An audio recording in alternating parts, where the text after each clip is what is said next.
Chào các bạn đã trở lại với kênh Cô Ba Bình Dương.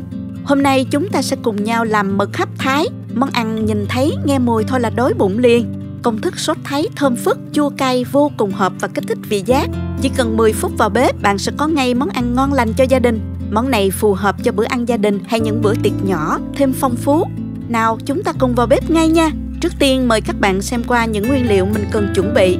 Các bạn cũng có thể tham khảo qua những dụng cụ nhà bếp mình hay sử dụng trong phần mô tả của video.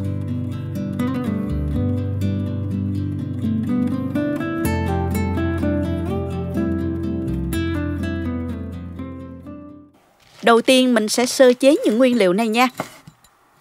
Món này làm kiểu Thái nên sẽ có nhiều vị cay. Mình cắt nhỏ 10 trái ớt xanh và đỏ cho có màu sắc đẹp đó. Để giảm độ cay thì các bạn có thể thay thế bằng ớt sừng ha.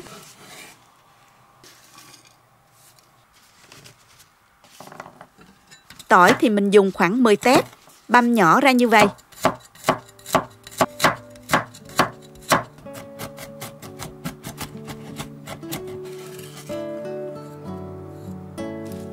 Ngò rí thì mình dùng 4 đến 5 cây, cắt nhỏ cả luôn phần gốc luôn.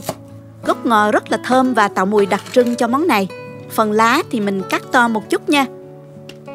Chanh thì mình cắt 2 trái, vắt nước và lấy khoảng 2 muỗng canh rưỡi nước cốt chanh. Các bạn cũng có thể cắt lát mỏng thêm vài lát để chút nữa mình trang trí ha.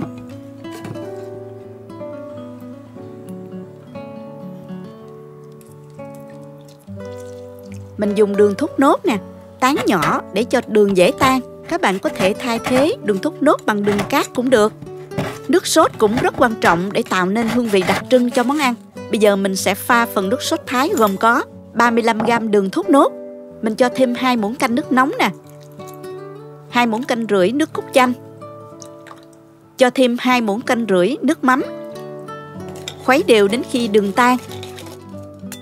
Thêm tỏi băm, ớt cắt nhỏ và ngò. Rồi các bạn trộn đều lên. Để làm món này thì các bạn chọn mực tươi.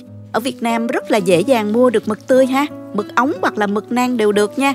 Ở đây thì mình có một con mực ống lớn khoảng 1 kg. Mực này là mực đông lạnh đó. Mình xả đông và sau đó đem đi làm sạch.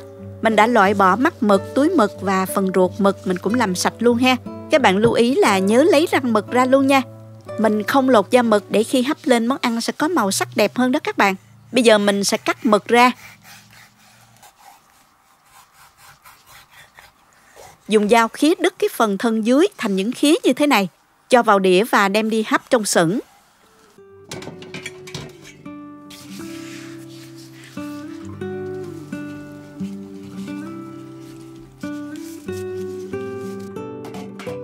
Với con mực lớn này thì mình hấp với lửa trung bình lớn trong vòng 8 phút. Tùy theo lượng mực và kích thước con mực mà các bạn canh thời gian hấp cho phù hợp nhé. Lưu ý mình không hấp quá lâu nha. Mực vừa chín tới sẽ rất giòn và ngọt, không bị dai đó các bạn. Mực hấp thơm quá luôn. Phần da lên màu hồng hồng đẹp mắt quá các bạn ơi. Phần rau mực căng lên nhìn hấp dẫn chưa nè. Mực sau khi hấp xong sẽ ra một ít nước đó. Mình chắc bỏ phần nước này ha.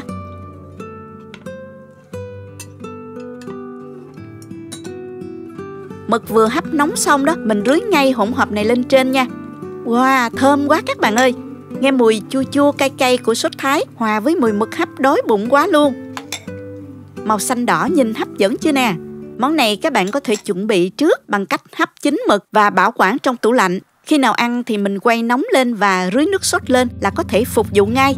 Quá là nhanh và tiện lợi phải không các bạn? Trước khi ăn thì mình dùng kéo cắt đứt từng khoanh mực cho dễ ăn ha. Chấm với phần nước sốt này. Wow, mực vừa chín tới, giòn và rất ngọt. Nước sốt chua chua cay cay ngọt ngọt vô cùng kích thích vị giác. Món này là món khai vị hoặc dùng làm đồ nhắm cũng rất tuyệt đó. Thử làm món ăn đơn giản này nhé, các bạn sẽ không thất vọng đâu. Chúc các bạn nấu và thưởng thức thật ngon miệng. Nếu thích cách chia sẻ, bấm like và đăng ký kênh để xem nhiều món ăn mới của mình.